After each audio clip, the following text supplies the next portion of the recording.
Brought to you by TechnoSpark 20 series smartphones.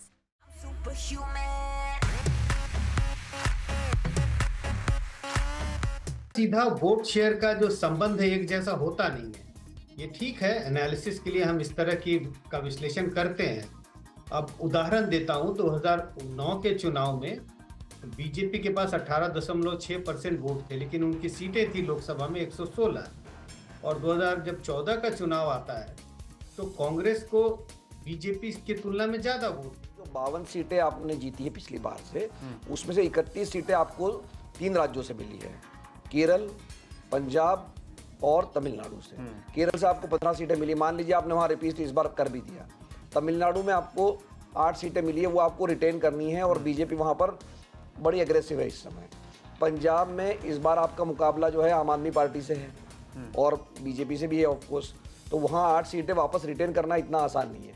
तो मैं कह रहा हूँ जो 52 सीटें आई है उनमें से भी 31 सीटें इन 3 राज्यों से आई हैं। तो ये एक बहुत बड़ा चैलेंज है कि जिसको पहले तो उसको रिटेन करना है और फिर उसको सीटें छीनना। अमूमन हम ये मान सकते हैं कि अगर कांग्रेस का वोट बढ़ेगा, 2-4% बढ़ेगा, तो उनकी सीटें बढ़नी चाहिए। 53 सीटें थी 2019 के चुनाव में, उससे सीटें बढ़नी चाहिए। और अगर वोट में गिरावट आती है तो निश्चित रूप से सीटें घट सकती है। आप ये सोचिए ना, 90% सीटें बीजेपी जीत रही है। अगर हम 190 का भी आंकड़ा ले लें तो हर 10 सीट जब मुकाबला होता है कांग्रेस और बीजेपी में, तो 9 सीटें बीजेपी जीत जा रही है। तो जब तक ये वाला रेशो जो है आप उसको कम नहीं करेंगे, कम से कम 50-50 पे नहीं लाएंगे, या 10 में से 6 सीटें नहीं जीतेंगे, 4 सीटें नहीं जीतेंगे, तब तक आप ये 100 वगैरह की बात करना बेकार है। बल्कि वो 50 का आंकड़ा भी रिटेन करना, और 54 बहुत इंपॉर्टेंट है, तभी उसको विपक्ष के नेता का पद मिलेगा जी। आप याद रखिए कि 2014 और 2019 2 बार से लोकसभा में कोई विपक्ष का नेता नहीं बना है जी, क्योंकि 10% सीटें होनी चाहिए। तो वो कांग्रेस पिछली बार भी चूक गई थी और 2014 में तो और बुरा हुआ। नमस्ते, मैं अविचल दुबे न्यूज़ तक के इस वीकली शो साप्ताहिक सभा में आप सभी का इस्तकबाल करता हूं। हमारी चर्चा खास तौर पर एक स्पेसिफिक इशू पर होती है और जो इस सप्ताह में मोटे तौर पर एक बड़ी खबर के रूप में उभर रहा होता है। कांग्रेस पार्टी को लेकर बड़ी उहापोह है। दरअसल कांग्रेस में जाने वाले, कांग्रेस में आने वालों की जो खबर है वो तो आपको लगातार सुनाई देती है, लेकिन कांग्रेस की आखिर सीटें कितनी आएंगी इसको लेकर भी चर्चा काफ़ी ज़्यादा हो रही है। आज इस चर्चा में हम खास तौर पर बात करेंगे। हमारे साथ आज इस चर्चा में लोक नीति CSDS के को डायरेक्टर संजय कुमार जी हैं, आप डेटा पे जिक्र करते हैं, और हमारे साथ हैं तक चैनल्स के हेड मिलिंद खांडेकर जी। तो आप दोनों का खूब सारा स्वागत है आपके ही अपने प्रोग्राम में। तो प्रोग्राम की शुरुआत करता हूं और सर आपसे मैं पूछता हूं संजय सर कि जिस तरीके से एक डेटा आया और जिसको जिक्र में लाया जा रहा है कि आज कांग्रेस की 52 सीटें हैं, 52 सीट्स हैं। अगर ये वोट शेयर बढ़ता है, स्विंग होता है, और अगर 1% बढ़ता है तो 63 सीटें हो जाएंगी, 3% बढ़ता है तो 74 सीटें हो जाएंगी, 5% बढ़ता है तो 97 सीटें हो जाएंगी। लेकिन वाइस वर्सा होता है, अगर उल्टा होता है, 1% गिरा तो 47, 3% गिरा तो 33 और 5% गिरा तो 21। कहानी ये है कि आखिर स्विंग किस तरफ होगा?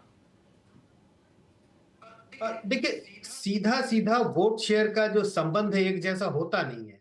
ये ठीक है, एनालिसिस के लिए हम इस तरह की का विश्लेषण करते हैं।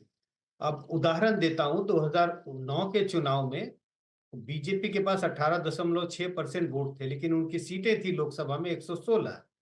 और 2014 का चुनाव आता है तो कांग्रेस को बीजेपी की तुलना में ज्यादा वोट थी। अगर हम बीजेपी के वोट की तुलना करें 2009 से, कांग्रेस को 19.6% वोट था और सीटें कितनी आई? सीटें आई 44। तो उन 14 के चुनाव में कांग्रेस बीजेपी से 1% वोट ज्यादा रखती है कंपेयर टू 2009, लेकिन सीटों का अनुपात देखिए बहुत अलग था। 18% पे लेके 116 सीटें और 19% वोट लेके आप 44 सीटों पर आते हैं। तो सीधा सीधा संबंध तो नहीं है कि अगर 2% बढ़ेंगी का वोट बढ़ेगा तो इतनी सीटें बढ़ जाएंगी। हाँ, लेकिन अमूमन हम ये मान सकते हैं कि अगर कांग्रेस का वोट बढ़ेगा, 2-4% बढ़ेगा, तो उनकी सीटें बढ़नी चाहिए। 53 सीटें थी 2019 के चुनाव में, उससे सीटें बढ़नी चाहिए। और अगर वोट में गिरावट आती है तो निश्चित रूप से सीटें घट सकती हैं। अगर जो 53 सीटें कांग्रेस ने जीती थी, उनमें से 15-16 सीटें ऐसी थी जो कांग्रेस मार्जिनली जीती थी। मार्जिनल का मतलब कोई 10-12-20 हजार का अंतर था। तो अगर 2% वोट गिरता है और मान लीजिए इन कंस्टिट्यूंसी में कम होता है, तो सीटें तो कम हो जाएंगी। और अगर ऐसी कंस्टिट्यूंसी, लगभग इतनी ही कंस्टिट्यूंसी थी कांग्रेस की, 13-14-15 कंस्टिट्यूंसी, जो कांग्रेस मामूली अंतर से आ रही थी, मतलब 5 से 15-20% वोट के अंतर से, अगर इन्हीं कंस्टिट्यूंसी में कांग्रेस का वोट 2-3%, 5% बढ़ जाता है, तो कांग्रेस ये सीटें जीत सकती है। तो मोटा मोटी ये दिखाई पड़ता है कि सीटों का अगर इजाफा होना है कांग्रेस का, तो जनाधार बढ़ाना होगा कांग्रेस को। और अगर कांग्रेस का जनाधार बढ़ेगा, तो निश्चित रूप से उनका वोट प्रतिशत बढ़ेगा। अब सवाल है आपका जो अहम सवाल, कि क्या ऐसा दिखता है कि कांग्रेस का वोट प्रतिशत बढ़ेगा? अभी इसके संकेत बहुत साफ दिखाई नहीं पड़ते। मुझे नहीं लगता कि 2019 के चुनाव और 24 के चुनाव के बीच में कुछ ऐसा कुछ बदल गया है जिससे कांग्रेस के प्रति वोटरों का आकर्षण बढ़ गया है। तो बहुत कुछ मुझे दिखाई नहीं पड़ता। कमोबेश 2019 की स्थिति ही मुझे दिखाई पड़ रही है। Milind sir, behind the scenes या कहूँ कि इससे पहले जब आप मेरे से बात कर रहे थे तो आपने यही जिक्र किया था कि देखिए वोट शेयर का इधर उधर होना सीटों से बहुत ज़्यादा रिफ्लेक्शन नहीं दिखाता है। और ख़ास तौर पर आपने जिक्र भी किया उन 3 स्टेट का जिसमें 2019 में कांग्रेस को खास सफलता मिली। नहीं तो अविचल देखिए, बात यह है कि आप वोट शेयर गेन कहाँ कर रहे हैं। आपको वोट शेयर गेन करना है उत्तर भारत में। आपने अगर दक्षिण भारत में कांग्रेस ने बढ़ा भी लिया वोट शेयर, तो वहाँ उसका प्रदर्शन पहले से ठीक ही रहा है। तो मैं आपको 2-3 आंकड़े पेश करना चाहता हूँ। और जो संजय जी ने बात कही कि कमोबेश कांग्रेस 2019 की स्थिति में खड़ी दिखती है, तो उसकी एक वजह यह है कि जो भी आप अगर 543 सीटें हैं, तो 51 सीटें ऐसी है जो कि 2009, 2014 और 2019 पिछले 3 चुनावों में ये कम से कम 2 बार जीती है, जो कि कांग्रेस की स्ट्रॉन्ग सीटें मानी जाती है। ओके। तो 51 सीटें, मतलब पिछली बार 52 आई थी या उससे पहले 44 आई थी, तो ये 40 से 50 सीटों की रेंज ऐसी है जहां पर पिछली, मतलब मोदी की लहर में भी वो 3 में से 2 बार जीते। 2009 में तो कांग्रेस ही जीती थी, वो सरकार उसी की थी। तो एक तो ये आंकड़ा है कि वो आंकड़ा भी जो है वो जो स्ट्रॉन्ग सीटें हैं। अब इसमें जो रोचक बात यह है कि 183 सीटें ऐसी है जिसमें 2009 से 2019 तक वो सिर्फ एक बार जीती है। मतलब ये रिलेटिवली वीक, ऐसा इंडिया टुडे का जो डैशबोर्ड है वो कहता है ये रिलेटिवली वीक है। और 309 सीटें तो ऐसी है कि वो कभी जीती ही नहीं है। तो अगर कांग्रेस ने अपनी जो एक बार जीती है वो 183 और जो 2 बार जीती है 51, वो भी आप जोड़ लोगे तो 234 पर वो आंकड़ा पहुंचता है। जबकि मैं कह रहा हूँ ये सब कुछ ह्यूज जो है चेंज होगा तब भी। लेकिन जैसा कि संजय जी ने कहा कि ये जो 51 का आंकड़ा जो पिछली बार का था, वही जो डैशबोर्ड दिखा रहा है कि भाई ये यहाँ इनके रिटेन करने के चांसेस बन रहे हैं, ये मुझे लगता है। एक चीज़ मैं इसी में जोड़ देता हूँ सवाल में कि आपने ये भी कहा कि मतलब आप बता रहे थे कि तमिलनाडु, केरला और पंजाब वो जगह हैं जहाँ पर अपने आप को सेफ करना जो है। नहीं तो वही बात ये है ना कि जो 52 सीटें आपने जीती है पिछली बार से, उसमें से 31 सीटें आपको 3 राज्यों से मिली है, केरल, पंजाब और तमिलनाडु से। केरल से आपको 15 सीटें मिली, मान लीजिए आपने वहाँ रिपीट इस बार कर भी दिया। तमिलनाडु में आपको 8 सीटें मिली है, वो आपको रिटेन करनी है और बीजेपी वहाँ पर बड़ी एग्रेसिव है इस समय। पंजाब में इस बार आपका मुकाबला जो है आम आदमी पार्टी से है और बीजेपी से भी है ऑफ कोर्स, तो वहाँ 8 सीटें वापस रिटेन करना इतना आसान नहीं है। तो मैं कह रहा हूँ जो 52 सीटें आई है उनमें से भी 31 सीटें इन 3 राज्यों से आई है। तो ये एक बहुत बड़ा चैलेंज है कि जिसको पहले तो उसको रिटेन करना है और फिर उसको सीटें छीनना है। ये काफ़ी रोचक डेटा है संजय सर, लेकिन इसमें अगर मैंने कुछ पॉइंट नोट किए हैं तो उसमें सर ने बताया कि जिस तरीके से इन 3 राज्यों में जो सीटें हैं पिछली बार जीती उनको बचाना ज़रूरी है, लेकिन इस बार कांग्रेस का चैलेंज जो है वो बढ़ गया है। राजस्थान, हरियाणा, महाराष्ट्र, नॉर्थ ईस्ट, छत्तीसगढ़ और कर्नाटका, ये वो जगह हैं जहाँ से कांग्रेस नई सीटों का उत्खनन, माइनिंग कर सकती है। और बार बार यही बात कही जा रही है कि अगर 100 सीटें कांग्रेस की नहीं आती हैं तो फिर बहुत ज़्यादा प्रासंगिकता जो है इंडिया अलायंस की नहीं बचेगी, ना कांग्रेस की ही बचेगी। और ये 6 राज्य जो मैंने गिनाए इन पर भी आप जरा प्रकाश डालिए। जो आंकड़ा आप पेश कर रहे हैं कि कांग्रेस 100 सीटें अगर नहीं लाती है तो इंडिया अलायंस की प्रासंगिकता कम हो जाएगी, मुझे लगता है कि किसी सूरत में कांग्रेस 100 का आंकड़ा नहीं पार कर पा रही है या उसके करीब भी नहीं पहुंचती है। क्योंकि आप अगर आप उत्तर भारत के राज्यों को देखें तो उत्तर भारत के राज्यों में कई राज्य ऐसे हैं जहां पर हमने देखा कि अगर आप 18 और 19 के चुनाव को देखिए तो 18 में कांग्रेस 3 राज्यों में जीतती है, लेकिन लोकसभा में उन्हीं राज्यों में धाराशायी हो जाती है। इस वक्त स्थिति और बदली हुई है। उन्हीं 3 राज्यों में और उसके अलावा और भी राज्यों में, उत्तर भारत के राज्यों में कांग्रेस की सरकार सिर्फ एक जगह है। सिर्फ हिमाचल में उनकी सरकार है, जो भी बहुत, और हिमाचल में कोई ज्यादा सीटें हैं नहीं, 4 सीटें हैं लोकसभा सभा की। अब बिहार में गठ में अब सरकार नहीं है उनकी। अगर हम बात करें झारखंड की तो वहां गठबंधन की सरकार है। तो उत्तर भारत में कांग्रेस का विधानसभा में सफाया हुआ है। कोई ऐसे संकेत नहीं मिल रहे कि उत्तर भारत में विधानसभा के चुनाव में लोगों ने कांग्रेस का साथ नहीं दिया, लेकिन लोकसभा आते आते लोग कांग्रेस की तरफ आकर्षित हो जाएंगे। तो उत्तर भारत में तो कोई गेन होता हुआ बहुत दिखाई नहीं पड़ता। अब रही बात दक्षिण भारत की, उत्तर भारत में एक राज्य है पंजाब, जहां कांग्रेस की 8 सीटें थी पिछली बार। अब इस बार 13 में से 8 सीटें जीत पाना क्या उनके लिए संभव है? मुश्किल लगता है, क्योंकि उनकी लड़ाई आम आदमी पार्टी से है और आम आदमी पार्टी एक मजबूत स्थिति में वहां दिखाई पड़ती है। दिल्ली में कांग्रेस की कोई भी सीट नहीं थी 2019 के चुनाव में। आम आदमी पार्टी कांग्रेस का गठबंधन है, लेकिन हम सब जानते हैं कि कांग्रेस में सीटों किसको उम्मीदवार बनाया जाए इसको लेके मतभेद है। आज तक कांग्रेस के उम्मीदवार की घोषणा नहीं हुई है। तो इस मामले में भी कांग्रेस पिछड़ता हुआ दिखाई पड़ता है। और अगर वोट के नजरिए से देखें तो बीजेपी ने 7 में से 6 सीटों पर 50% से ज्यादा वोट हासिल किए थे। अगर आम आदमी पार्टी और कांग्रेस के वोट को जोड़ भी दे दिल्ली में, तो भी कोई भी सीट कांग्रेस जीतती हुई दिखाई नहीं पड़ती है। एक सीट शायद मामूली अंतर से जीत सके, लेकिन संभावना कम दिखती है। दक्षिण के राज्यों के बारे में अगर बात करें, कुछ राज्य ऐसे हैं जहां कांग्रेस की संभावनाएं हैं। मेरे हिसाब से कांग्रेस की संभावना प्रबल है सीटों को बढ़ाने की। तेलंगाना में, कर्नाटक में उनके चांसेस हैं सीटों को बढ़ाने की, क्योंकि तेलंगाना में उनके पास 4 सीटें थी और कर्नाटक में शायद 1 सीट थी। कर्नाटक में सीटें बढ़ सकती हैं, तेलंगाना में सीटें बढ़ सकती हैं, और वो लेकिन बढ़त बहुत मामूली होगी मेरे हिसाब से। अब तेलंगाना की बात करें तो 4 से 8 भी हो सकते हैं वो, लेकिन क्या इतनी बढ़ोतरी होगी? तमिलनाडु, केरल में उनकी बड़ी सीटें थी पिछली बार, लगभग शायद 16 सीटें उन्होंने जीती थी 20 में से। केरल में 16 सीटें रिटेन कर पाना मुश्किल है। तो कमोबेश अगर मैं उनके घाटे और नफा नुकसान को देखता हूं, जो कहते हैं ना, मतलब डेबिट एंड क्रेडिट की भाषा में, अगर बैंकिंग की भाषा में देखूं, तो कुल जोड़ मुझे लगता है कि स्थिति वही है जो 2019 में थी। कांग्रेस न तो बहुत ऊपर जाती हुई दिखाई पड़ती है, न बहुत नीचे जाती हुई दिखाई पड़ती है।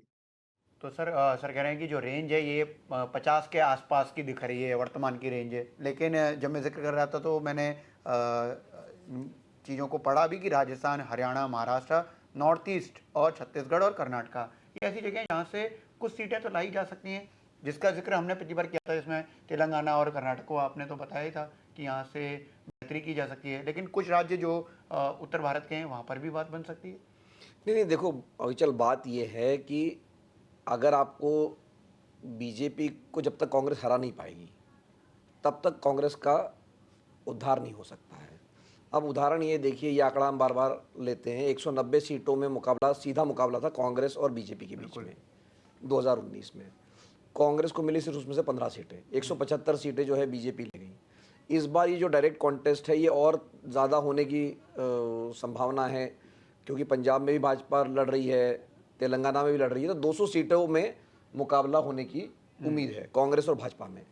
तो जब नरेंद्र मोदी और राहुल गांधी आमने सामने होते हैं तो लोग बहुत मतलब आंख बंद करके एक तरह से अब तक नरेंद्र मोदी को चुनते आए हैं। तो ये जो करीब 200 सीटें बनती है जो कांग्रेस और बीजेपी की कॉन्टेस्ट में, उसमें जब तक कांग्रेस को 50 सीटें नहीं मिलती है तब तक वो जो हम बात कर रहे हैं कि भाई 100 की तरफ जाना या 70-80 पे जाना, वो तभी हो सकता है जो कांग्रेस बीजेपी को हरा पाए।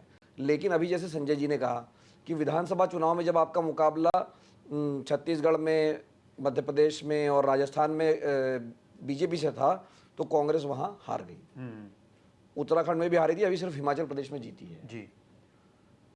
तो तेलंगाना में बीजेपी कोई मेन पार्टी नहीं थी, मेन पार्टी बीआरएस। बीआरएस है। सिर्फ कर्नाटक में उन्होंने उसको हराया है।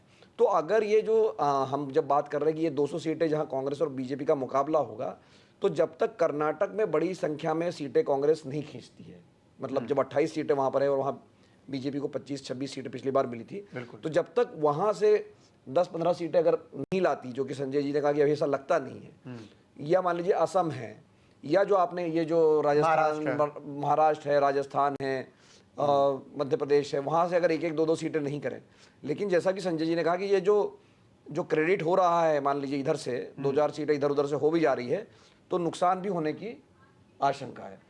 तो कुल मिला के मेरी नज़र में जब तक आप बीजेपी को हराने की स्थिति में नहीं हैं, बीजेपी से उत्तर भारत में, पश्चिम भारत में मुकाबला नहीं कर सकते, तब तक ये सब बातें बेकार हैं। सही शब्दों में कहूँ तो मतलब आप कह रहे हैं कि अगर डायरेक्ट फाइट में अगर आप बीजेपी को हरा नहीं पा रहे हैं तो फिर बात जो है वो बनेगी नहीं। मतलब आप ये सोचिए ना, 90% सीटें बीजेपी जीत रही है। अगर हम 190 का भी आंकड़ा ले लें तो हर 10 सीट जब मुकाबला होता है कांग्रेस और बीजेपी में, तो 9 सीटें बीजेपी जीत जा रही है। तो जब तक ये वाला रेशो जो है आप उसको कम नहीं करेंगे, कम से कम 50-50 पे नहीं लाएंगे, या 10 में से 6 सीटें नहीं जीतेंगे, 4 सीटें नहीं जीतेंगे, तब तक आप ये 100 वगैरह की बात करना बेकार है। बल्कि वो 50 का आंकड़ा भी रिटेन करना, और 54 बहुत इंपॉर्टेंट है, तभी उसको विपक्ष के नेता का पद मिलेगा। जी। आप याद रखिए कि 2014 और 2019 2 बार से लोकसभा में कोई विपक्ष का नेता नहीं बना है जी। क्योंकि 10% सीटें होनी चाहिए। मतलब तो वो कांग्रेस पिछली बार भी चूक गई थी और 2014 में तो और बुरा हो रहा था। जी। संजय सर क्या कहते हैं, सर ने बड़े इंटरेस्टिंग या कहें कि कॉम्प्लेक्स डेटा को आसानी से समझाया है। अब बात आती है कि कांग्रेस अब करे तो करे क्या। कांग्रेस के जो तमाम नेता हैं, या कह सकते हैं कि जो बातचीत करते हैं, बताते हैं, तो वो कह रहे हैं कि हमारे पास जो बेस्ट सिनेरियो, बेस्ट चांस है वो है कि उनका मैनिफेस्टो 5 न्याय, 25 गारंटी, और उस गारंटी में भी लाख रुपए की पहली नौकरी, या महिलाओं को लाख रुपए जो हकदार हैं उनको ये देना, क्योंकि उनके पास एक पुराना एग्जाम्पल है। कर्नाटका, तेलंगाना, हिमाचल, यहाँ पर उन्होंने वादे किए या गारंटी दी, उनको गेन हुआ। हाँ, उनको गेन हुआ। आपने जिन 2 राज्यों का जिक्र किया, कर्नाटक हो चाहे तेलंगाना हो, यहाँ इन दोनों राज्यों में उन्हें गेन हुआ और मोरलेस ऐसे ही मॉडल पर उन्होंने चुनाव लड़ा। लेकिन इस बात का ध्यान रखना चाहिए कि कर्नाटक की सरकार से जनता त्रस्त थी। कर्नाटक के सरकार की छवि अच्छी नहीं थी। तेलंगाना के सरकार की छवि बहुत खराब तो नहीं थी, लेकिन हाँ, भ्रष्टाचार के मामले में उंगलियां उठ रही थी। तो एक ग्राउंड बना हुआ था और इसी के लिए कांग्रेस पर लोगों ने भरोसा किया। सिर्फ कांग्रेस को कर्नाटक या तेलंगाना में इसी के लिए लोगों ने वोट नहीं किया, क्योंकि उनकी गारंटी बहुत अच्छी थी और उनकी गारंटियों को लोग पसंद कर रहे थे। रही बात 2024 के लोकसभा के चुनाव को, तो गारंटी कितनी भी अच्छी हो, लेकिन 2 चीजें हैं। जिसका शासन है, क्या उससे लोग त्रस्त हैं? ऐसा होता हुआ दिखाई नहीं पड़ता। कुछ चीजों पर एंग्जाइटी है लोगों की। लोग बहुत खुश नजर नहीं आते अगर महंगाई और बेरोजगारी की बात करें तो। लेकिन ऐसा माहौल नहीं दिखता कि सरकार को उखाड़ फेंकना है, सरकार को हराना है। अगर ऐसी स्थिति नहीं बनती है, तो आप कितनी भी अच्छी गारंटी दें, आपकी गारंटी पर लोग भरोसा करने में थोड़े कतराते हैं, और वैसा ही होता हुआ कुछ 2024 के चुनाव के पहले भी दिखाई पड़ रहा है। संजय सर ने जो, अगर मैं आसान भाषा में कहूँ तो आप दवा तो दे रहे हैं लेकिन सामने वाला बीमार नहीं है। बेसिकली वो ये कह रहे हैं, क्या कहते हैं कि आपने गारंटी दी है, लेकिन सामने जो लोग हैं, यानी कि जो जनता है, वो कमोवेश इस स्थिति में है कि नहीं, सब कुछ ठीक चल रहा है। नहीं, जो संजय जी बात कह रहे हैं और जो आज संजय जी ने जो सर्वे छापा है, उसके मुकाबले कोई ऐसा नहीं कि लोग से मेरा मतलब कि आप जो बोल रहे हैं कि बीमार नहीं है, उसको ज़रूरत नहीं है किसी चीज़ की, क्योंकि बेरोजगारी और महंगाई ये बड़े मुद्दे हैं।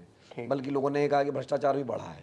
तो ये कहना कि लोग खुश है या त्रस्त नहीं है, वो वाली बात नहीं। तो लोगों को परेशानी तो है अब, लेकिन उस परेशानी का आपके पास कोई हल है कि नहीं है। अच्छा, मैं ये कह रहा हूँ कि, और ये बात मैं बार बार कह रहा हूँ, देखिए, आप सिर्फ गारंटी पर ही चुनाव नहीं लड़ सकते या जीत सकते हैं, वो सिर्फ एक बात है।